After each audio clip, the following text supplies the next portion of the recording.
Right. Now in the last lecture we have seen that there is a database called MySQL, and we are going to use SQL language to hit the queries and to get our desired values from the tables or from the database. Now to write these commands, to write these SQL queries, you need to have an editor, right? So if you have a proper editor, then you write your commands and hit that, so it will hit the database and it will give you the results. And also you need a server. Here server in the sense where the database is located. So to create a database you need a server so that you can host your database on it. So in our case, as we are going with MySQL DBMS, we need MySQL server as well as MySQL editor to write our SQL queries. So we need these two. For this you can go ahead and hit this link. You will be navigate directly to that particular site, MySQL official site. So this is the one, download MySQL installer. So if you download MySQL installer from here, automatically you will get SQL server to actually create a database, and also the editor workbench we say to write the commands and to hit that database. Whatever you needed to make work, so all related components you get as part of this package. So just head this URL dev.mysql.com, which is an official site of MySQL database. In that, come down here, and if you work with 32-bit Windows, you can download it from here, or if you work with 64-bit, you can just go ahead and download. Okay, here it seems both are 32-bit, but that's okay. It works for both 32 and 64. Earlier it used to be 64 here. But whatever it is, you can go ahead and download. So I would request you to download this one. Second one, Windows x86 32-bit Msi Installer. So it's a basically web community one. This is not the related one which we are looking for. Okay, this is the one which have all the components.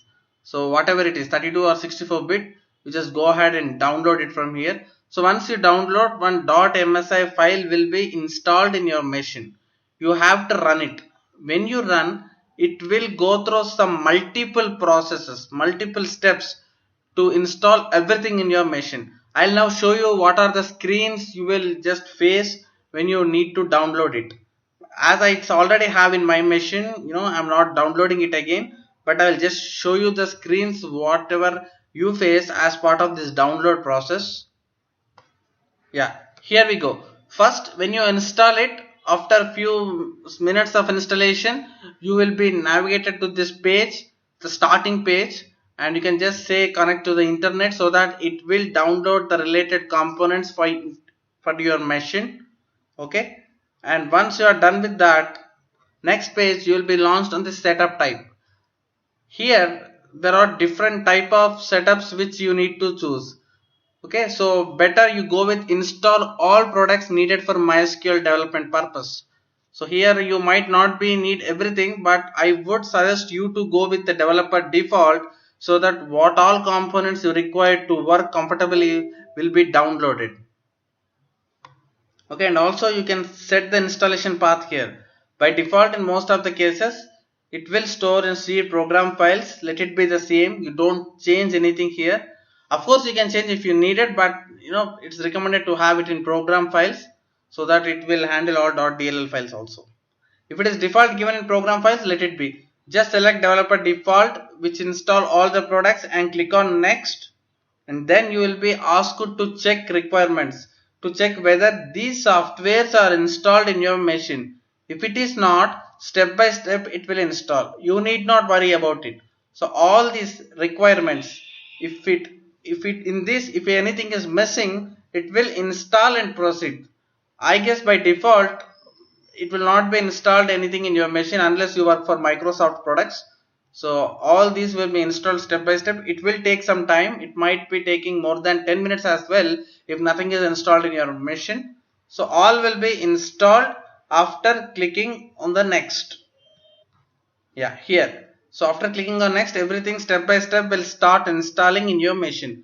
So in the before screen, it asks to check whether all these are installed or not. Just click on next. However, in this page, if it is say that is not installed, so it will keep on installing. You need not do anything. just stay in a page, and execute button here will not get enabled until unless all these are installed. So they will be installing and it will take more than 15 minutes as well sometime, but finally everything will get done and execute button will enable. So once it is done, you can just click on it to proceed to the next page. Yeah, so once you are done with that, here is an interesting page which you will be navigated.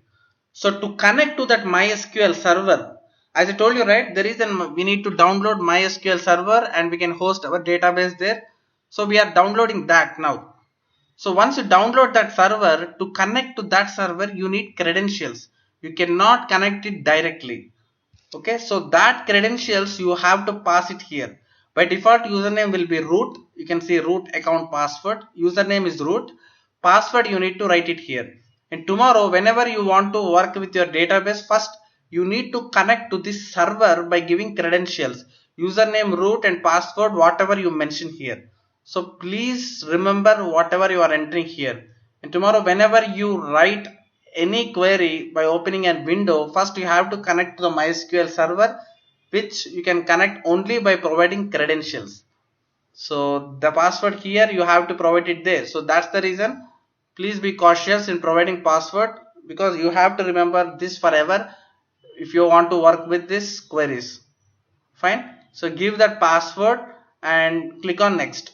Here it may ask you to set for local port 3306, and before this screen you just click on next. You don't worry about anything, but whenever it asks for some input, just provide proper input here and enter the password. And once you go on to the next page, finally it says that configuration is done and all the installations, all the prerequisite requirements are successfully downloaded, and now MySQL is completely ready in your machine.